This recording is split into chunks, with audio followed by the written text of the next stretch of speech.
নমস্কার, জীবনবাণী অনুষ্ঠানে আপনাকে স্বাগত জানাই। আশা ও বিশ্বাস করি ঈশ্বরের অপার অনুগ্রহে আপনি ভালো আছেন এবং এই অনুষ্ঠান আপনার ভালো লাগছে। আর ধারাবাহিক ও বিস্তারিতভাবে ঈশ্বরের বাক্য বাইবেল সম্পর্কে আপনি শিখতে পাচ্ছেন। যদি কোনো বিষয় আপনি বুঝতে না পারেন তাহলে অবশ্যই আমাদের সাথে যোগাযোগ করুন। আসুন, আজকের দিনে ঈশ্বর আমাদের তার বাক্যের মাধ্যমে কি শিখাতে চান তা আমরা শুনি।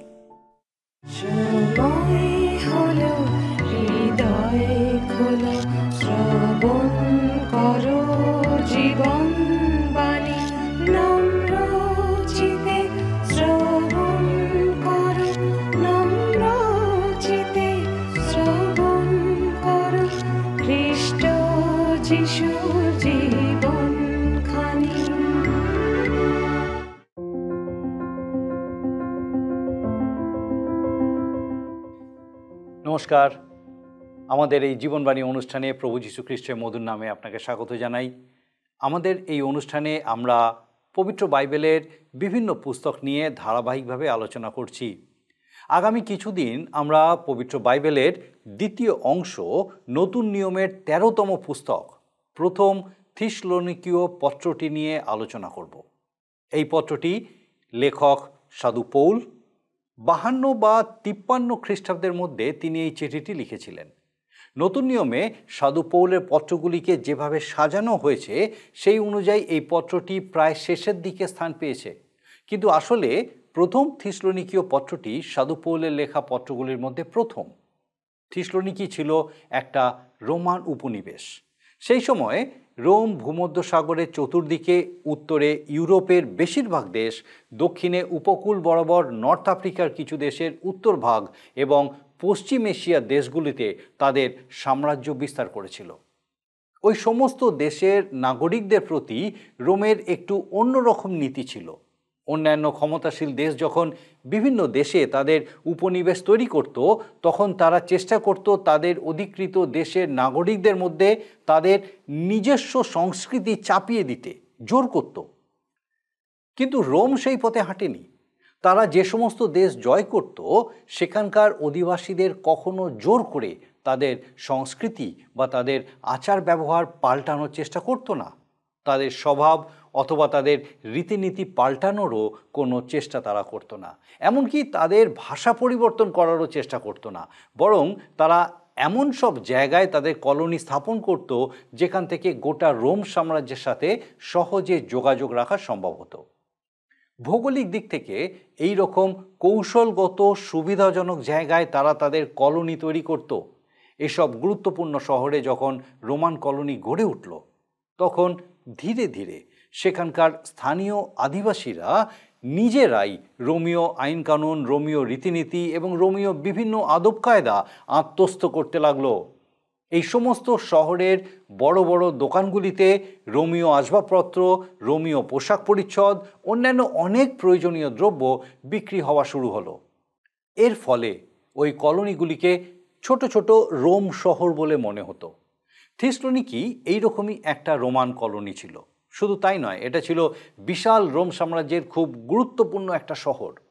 থিসলনিকি শহরটি ফিলিপি শহর থেকে 50 মাইল পশ্চিম দিকে এবং এথেন্স শহর থেকে প্রায় 100 মাইল উত্তর দিকে অবস্থিত। এই শহরটি রোম সাম্রাজ্যের একদম কেন্দ্রস্থলে অবস্থিত এবং ম্যাসিডোনিয়ার প্রধান শহর। বিখ্যাত দার্শনিক সিসেরো বলেছেন, রোম সাম্রাজ্যের একদম কোলের মধ্যে আছে থিসলনিকি। এই শহরটার প্রথম নাম ছিল থার্মা, যার অর্থ তপ্ত, কারণ এই অঞ্চলে অনেক উষ্ণ প্রস্রবণ ছিল। গ্রিক সম্রাট আলেকজান্ডারের মৃত্যুর পর তার সাম্রাজ্য 4 ভাগে ভাগ হয় এবং তার 4 জন সেনাপতি এক একটি ভাগের প্রধান হন। সেই সেনাপতিদের মধ্যে একজন, যার নাম ছিল ক্যাসেন্ডার, তার ভাগে পড়ে ম্যাসিডোনিয়া এবং তিনি থিসলনিকিকে তার বাসস্থান ও প্রধান কার্যালয়ে পরিণত করেন। ক্যাসেন্ডারের স্ত্রী ছিলেন সম্রাট আলেকজান্ডারের সৎ বোন, তার নাম ছিল থিসলনিকি। তার স্মৃতির উদ্দেশ্যে ক্যাসেন্ডার এই শহরের নতুন নাম দিয়েছিলেন থিসলনিকি। শহরটি এখনও আছে এবং এর বর্তমান নাম হল সালোনিকা। সাধু পৌলের দ্বিতীয় মিশনারি যাত্রার সময় থিসলনিকিতে মণ্ডলী স্থাপিত হয়, আর এই মণ্ডলী ছিল একটি আদর্শ মণ্ডলী। প্রথম অধ্যায়ে এই বিষয়ে সাধু পৌল উল্লেখ করেছেন। প্রথম অধ্যায় 7 পদে থিসলনিকীয় মণ্ডলীর সভ্যদের উদ্দেশ্যে তিনি বলেছেন, এই রূপে মাকিদোনিয়া ও আখায়াস্ত সমস্ত বিশ্বাসী লোকের আদর্শ হইয়াছ। সমগ্র গ্রিস দেশে এই মণ্ডলী সাক্ষ্য স্বরূপ ছিল। করিন্থীয়দের কাছেও এই মণ্ডলী দৃষ্টান্ত স্বরূপ ছিল। সেই বিষয়ে তিনি 2 করিন্থীয় পত্রের 8 অধ্যায়ের 1 থেকে 5 পদে উল্লেখ করেছেন। সুসমাচার প্রচারের দ্বিতীয় যাত্রার শুরুতে সাধু পৌল এবং বার্নবা, যিনি প্রথম যাত্রায় সাধু পৌলের সঙ্গে ছিলেন, তারা পৃথক হয়ে গেছিলেন। সাধু পৌল সিলকে সঙ্গে নিয়েছিলেন এবং পথের মধ্যে তিমথিও ও ডাক্তার লুককে সঙ্গে নিয়েছিলেন।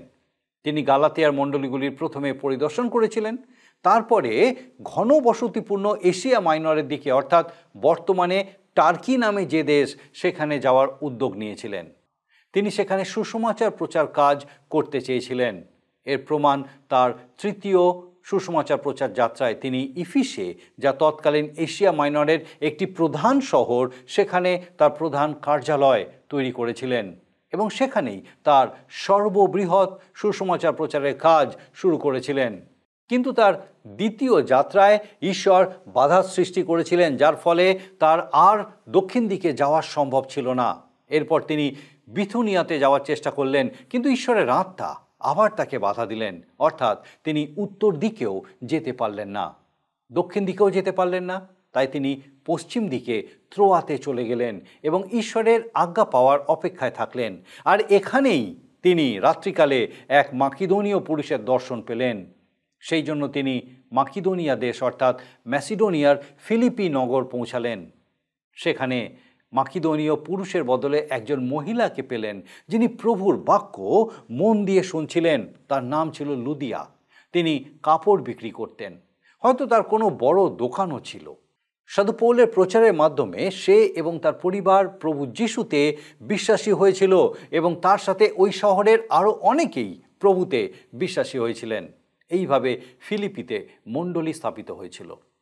এরপর সাধু পৌল চলে গেলেন থিসলনিকিতে। প্রেরিতদের কার্যবিবরণী পুস্তকের 17 অধ্যায় পাঠ করলে আমরা জানতে পারি যে সাধু পৌল সেখানে 3টি বিশ্রামবার কাটিয়েছিলেন, অর্থাৎ 1 মাসের কিছু কম দিন তিনি সেখানে ছিলেন। কিন্তু এই অল্প সময়ের মধ্যেই তিনি সেখানে খুব সফলভাবে সুসমাচার প্রচার করার কাজ করতে পেরেছিলেন। সাধু পৌল একজন সার্থক সুসমাচার প্রচারক ছিলেন। তিনি বহু মানুষকে প্রভু যিশুর কাছে এনেছিলেন। এই অল্প সময়ের মধ্যে তিনি কেবল মণ্ডলী স্থাপনই করেননি, বরং খ্রিস্ট বিশ্বাসের মৌলিক বিষয়গুলিও তাদেরকে তিনি শিখিয়েছিলেন। কিন্তু সেখানে সুসমাচারের বিরোধিতা শুরু হয়ে যায় এবং ভয়ঙ্কর বিরোধিতার কারণে সাধু পৌল থিসলনিকি ছেড়ে বেরিয়াতে চলে যান।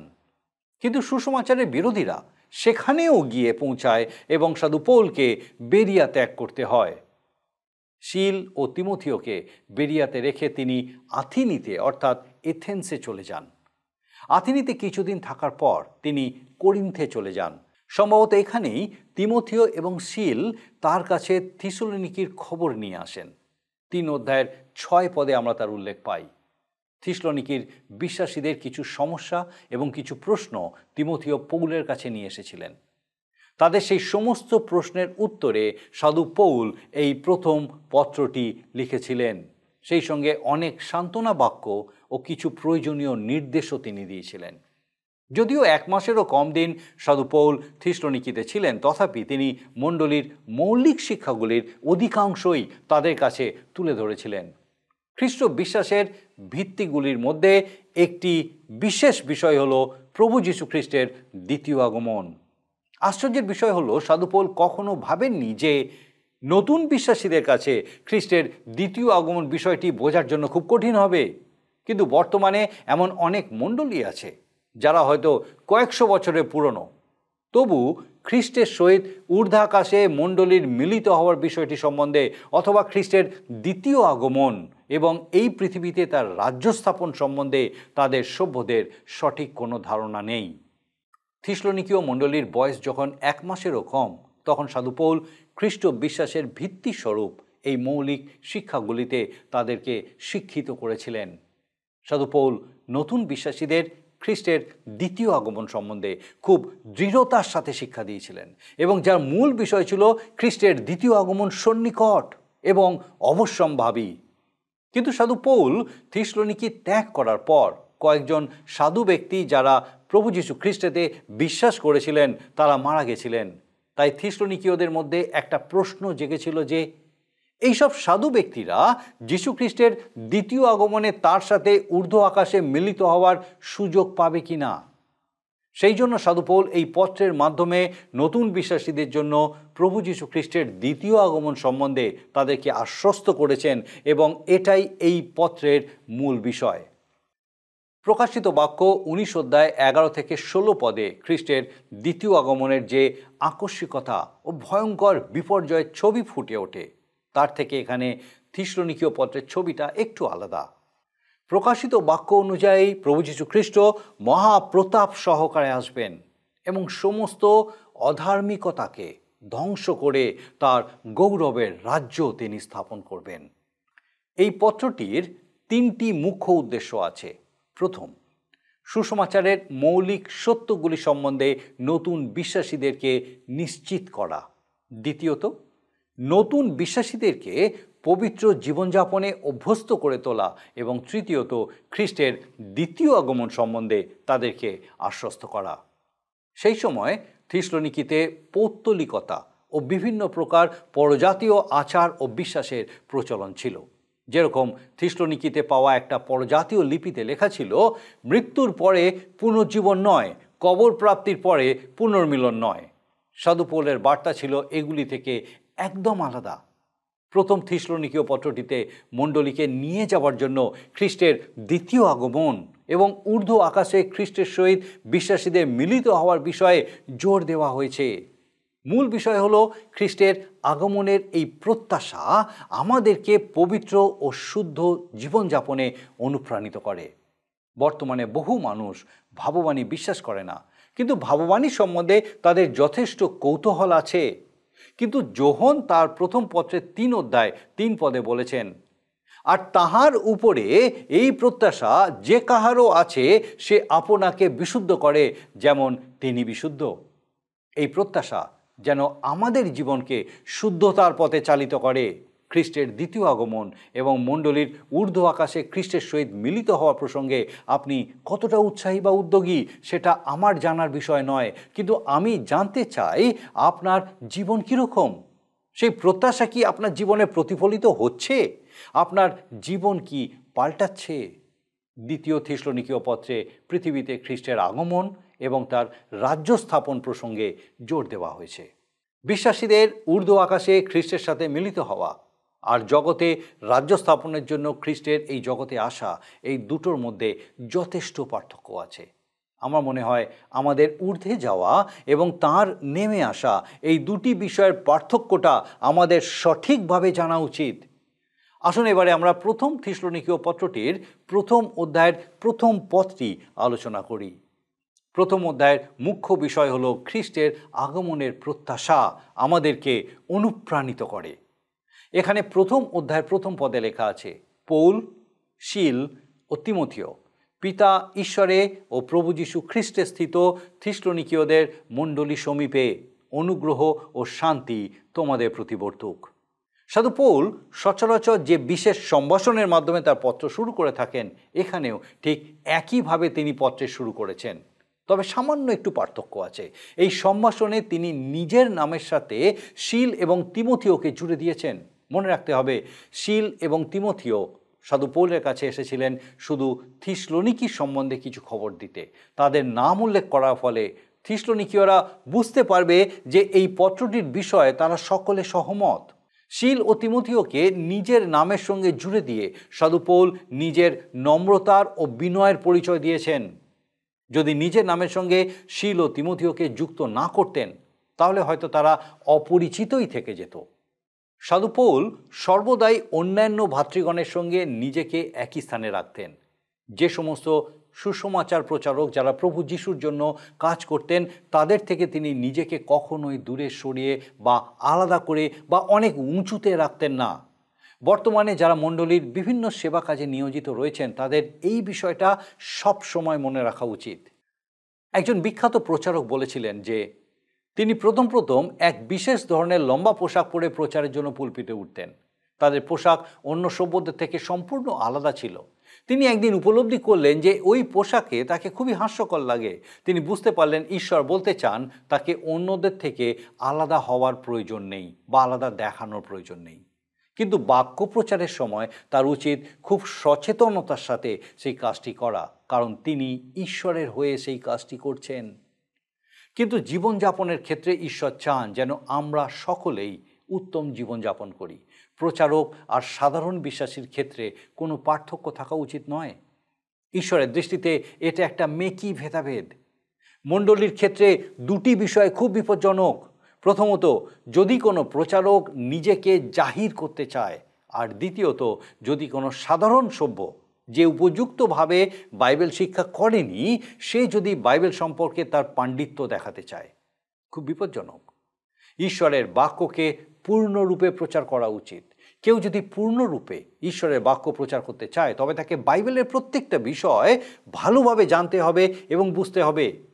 প্রতিটা মণ্ডলীতেই এইভাবে সম্পূর্ণ বাইবেল শিক্ষা দিতে হবে।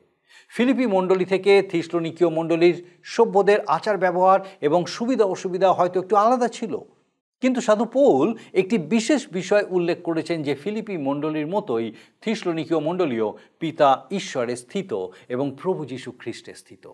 প্রভু যীশু যেমন পিতা ঈশ্বরের কাছে প্রার্থনার সময় বলেছিলেন, পিতো, যেমন তুমি আমাতে ও আমি তোমাতে, তেমনি তাহারাও যেন আমাদিগেতে থাকে, যেন জগৎ বিশ্বাস করে যে তুমি আমাকে প্রেরণ করিয়াছ, আর তুমি আমাকে যে মহিমা দিয়াছ তাহা আমি তাহাদিওকে দিয়াছি, যেন তাহারা এক হয় যেমন আমরা এক। আমি তাহাদিগেতে ও তুমি আমাতে, যেন তাহারা সিদ্ধ হইয়া এক হয়, যেন জগৎ জানিতে পায় যে তুমি আমাকে প্রেরণ করিয়াছ এবং আমাকে যেমন প্রেম করিয়াছ তেমনি তাহাদিওকেও প্রেম করিয়াছ। সুতরাং যারা খ্রিস্ট যীশুতে থাকে তারা পিতা ঈশ্বরেও থাকে, আর সেটাই সবচেয়ে নিরাপদ স্থান। প্রথম থিসলনিকীয় পত্রের প্রথম অধ্যায় প্রথম পদের দ্বিতীয় ভাগে সম্ভাষণটি হল, অনুগ্রহ ও শান্তি তোমাদের প্রতি বর্তুক। অন্যান্য পত্রগুলিতেও ঠিক এইভাবেই তিনি সম্ভাষণ করেছেন, পিতা ঈশ্বর ও প্রভু যীশু খ্রিস্ট হইতে অনুগ্রহ ও শান্তি তোমাদের প্রতি বর্তুক। এই সম্ভাষণের মাধ্যমে আমরা বুঝতে পারি যে অনুগ্রহ এবং শান্তি দুটোই প্রভু যীশু খ্রিস্ট এবং ঈশ্বর থেকে আসে। প্রথমে অনুগ্রহ, পরে শান্তি আসে। এই অনুগ্রহ ঈশ্বরের দান। বাইবেল বলে যারা নম্র তাদেরকে বিনামূল্যে ঈশ্বর অনুগ্রহ দান করেন। ঈশ্বরের অনুগ্রহই তার সুসমাচার প্রচার করার জন্য তার মনোনীত মানুষকে শক্তি যোগায়। অনুগ্রহ ও শান্তি তোমাদের প্রতি বর্তুক। এই সম্ভাষণের মাধ্যমে সাধু পৌল বোঝাতে চাইছেন যে তিনি যেরকম অনুগ্রহের সুসমাচার প্রচার করছেন, মণ্ডলীর সভ্যরাও যেন সেই অনুগ্রহ লাভ করে ও প্রভুর সেবা কাজে নিয়োজিত হয়। এখন আমরা আরেকবার দেখে নিই প্রথম থিসলনিকীয় পত্র সম্পর্কে এবং পত্রের প্রথম অধ্যায়ের প্রথম পদের মাধ্যমে আমরা ঠিক কি জানলাম। আমরা প্রথমেই পত্রের সময়কাল জেনেছি 52 বা 53 খ্রিস্টাব্দ। তারপর দেখেছি থিসলনিকি রোম সাম্রাজ্যের একটা কলোনি। থিসলনিকি জিহুদা থেকে অনেক দূরে মাকিদোনিয়া দেশের অর্থাৎ ম্যাসিডনের একটা শহর। সাধু পৌল খুব অল্প সময়ের জন্য থিসলনিকিতে প্রচার করেছিলেন, কিন্তু তার প্রচারে অনেক মানুষ প্রভু যীশু খ্রিস্টকে তাদের জীবনে গ্রহণ করেছিলেন। অল্প সময়ের মধ্যেই তিনি নতুন বিশ্বাসীদেরকে খ্রিস্ট বিশ্বাসের ভিত্তিস্বরূপ মৌলিক শিক্ষায় তাদেরকে শিক্ষিত করেছিলেন। তার মধ্যে প্রধান বিষয় ছিল খ্রিস্টের দ্বিতীয় আগমন। এই চিঠি লেখার উদ্দেশ্য ছিল নতুন বিশ্বাসীদেরকে সুসমাচারের সত্য সম্পর্কে নিশ্চিত করা, তাদেরকে পবিত্র জীবনযাপনে অভ্যস্ত করা এবং খ্রিস্টের দ্বিতীয় আগমন সম্বন্ধে আশ্বস্ত করা। আমরা দেখেছি মণ্ডলীর সকল সভ্যদের সাথে সাধু পৌল নিজেকে একই সারিতে রেখেছেন। মণ্ডলীতে ছোট বড়, জ্ঞানী অজ্ঞ এরকম কোনো বিভেদ থাকা উচিত নয়।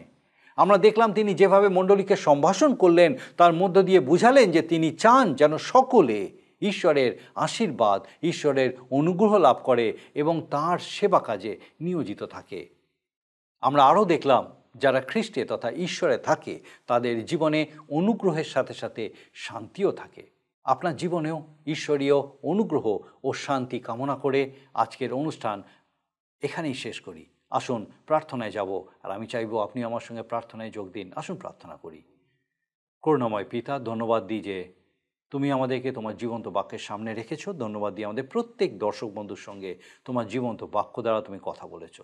যে সত্য তুমি আজকে তোমার এই জীবন্ত বাক্য দ্বারা প্রকাশ করেছো প্রভু, আমাদের প্রত্যেক দর্শক বন্ধুর জীবনে সেই সত্য বিশেষভাবে প্রতিষ্ঠা হোক, এবং সেই প্রত্যেকে যেন এই রকম জীবনযাপনের মধ্যে দিয়ে তোমার প্রতি দৃষ্টি স্থির রাখার মধ্যে দিয়ে, তোমাতে সম্পূর্ণ নির্ভরশীলতার মধ্যে দিয়ে, তোমার সহভাগিতায়, তোমার সান্নিধ্যে থাকার মধ্যে দিয়ে তোমার গৌরব করতে সমর্থ হয়। আমাদের প্রত্যেক দর্শক বন্ধু তাদের পরিবার পরিজন প্রত্যেককে তোমার চরণে সমর্পণ করে ধন্যবাদের সঙ্গে প্রার্থনা তোমার যিশু নামে চাই, আমেন।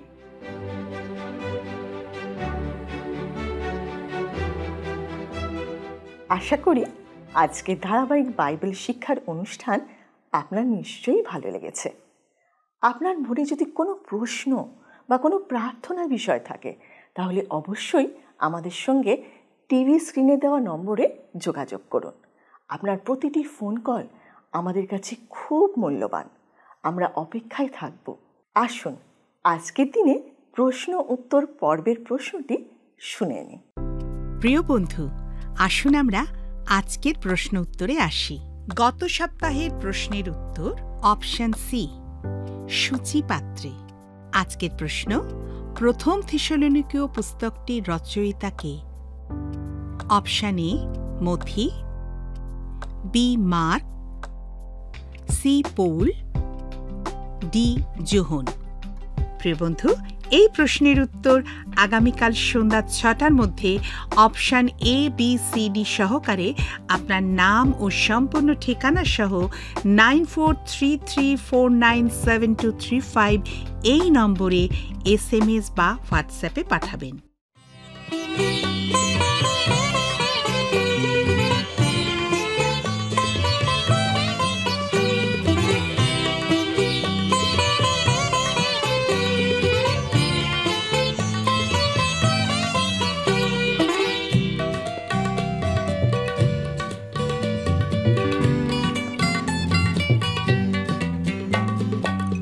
আনন্দে ভরে ওঠে মন তোমাদের কাছে এসে, আমাকে করেছো আপন খ্রিস্টকে ভালোবেসে। আজ আনন্দে ভরে ওঠে মন তোমাদের কাছে এসে, আমাকে করেছো আপন খ্রিস্টকে ভালোবেসে। আজ আনন্দে ভরে ওঠে মন।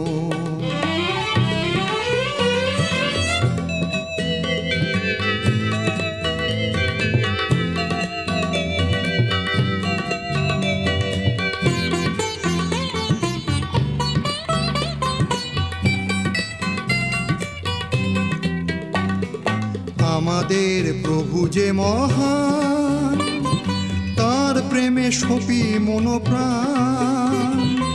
আমাদের প্রভু যে মহান, তার প্রেমে সপি মনোপ্রাণ। অনন্ত জীবন কথা, অনন্ত জীবন কথা প্রচারিব দেশ বিদেশে। আজ আনন্দে ভরে ওঠে মন তোমাদের কাছে এসে, আমাকে করেছো আপন খ্রিস্টকে ভালোবেসে। আজ আনন্দে ভরে ওঠে মন।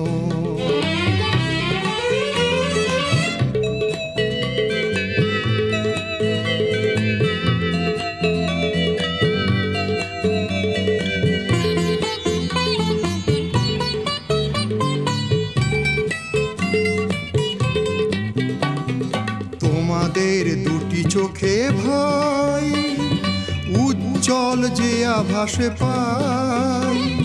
তোমাদের দুটি চোখে ভাই উজ্জ্বল উজ্জ্বল যে আভাস পাই, ঈশ্বর করেছেন দান, ঈশ্বর করেছেন দান। তার কর্মের উদ্দেশ্যে আনন্দে ভরে ওঠে মন, তোমাদের কাছে এসে আমাকে করেছ আপন। খ্রিস্টকে ভালোবেসে আজ আনন্দে ভরে ওঠে মন, আজ আনন্দে ভরে ওঠে মন, আজ আনন্দে ভরে ওঠে মন। যদি আপনার এই অনুষ্ঠান ভালো লেগে থাকে তাহলে এই নম্বরে একটি মিসড কল করুন, তাহলে আপনি পরের বারের বিজয়ী হতে পারেন।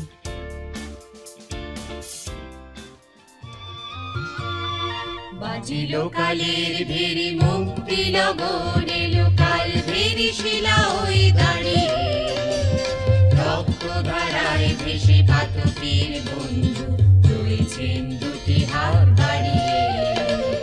বাজিলো কালের ভেরি মুক্তি লগন, এলো কাল ভেরি শিলা ওই দাঁড়িয়ে, রক্ত ধারায় ভেসে পাতকের বন্ধু রয়েছেন দুটি হাত বাড়িয়ে। বাজিলো কালের ভেরি।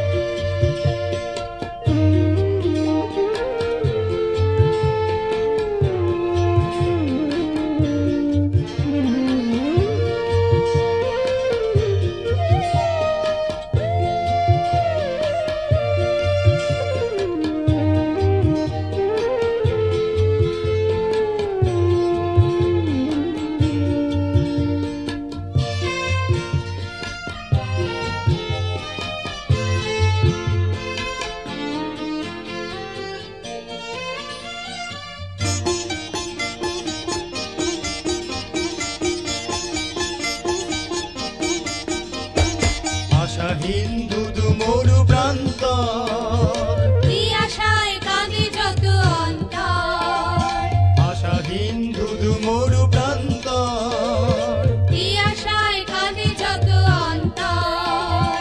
প্রেমের শ্রাবণ এসে ভাসালো ভুবন, প্রেমের শ্রাবণ এসে ভাসালো ভুবন, বেদনার দুই ফুল ছাড়িয়ে, রক্ত ধারায় ভেসে পাতকের বন্ধু রয়েছেন দুটি হাত বাড়িয়ে।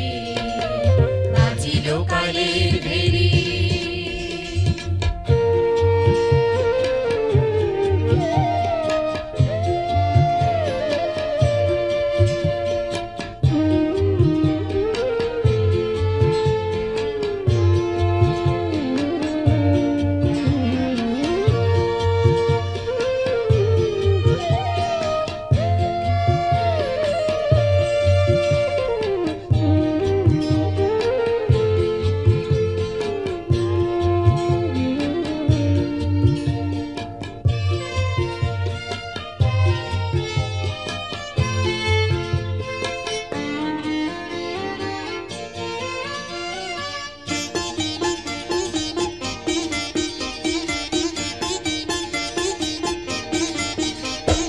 মহাকাল থেমে গেছে, সৃষ্টির ধ্বনিছে প্রলয়, মামুই মন্ত্র দিল স্বর্গতা নয়, মৃত্যু মেনেছে পরাজয়। মহাকাল থেমে গেছে, সৃষ্টির ধ্বনিছে প্রলয়, মামুই মন্ত্র দিল স্বর্গতা নয়, মৃত্যু মেনেছে পরাজয়। চিরে গেছি মরুনির নাপাস, ভুলে গেছে স্বর্গের নীলাকাশ, চিরে গেছি মরুনির নাপাস, ভুলে গেছে স্বর্গের নীলাকাশ। মৃত্যু বিজয়ী ওই ডেকে নিয়ে যায়, মৃত্যু বিজয়ী ওই ডেকে নিয়ে যায়, আধারে গেছে যারা হারিয়ে, রক্ত ধারায় ভেসে পাতকের বন্ধু।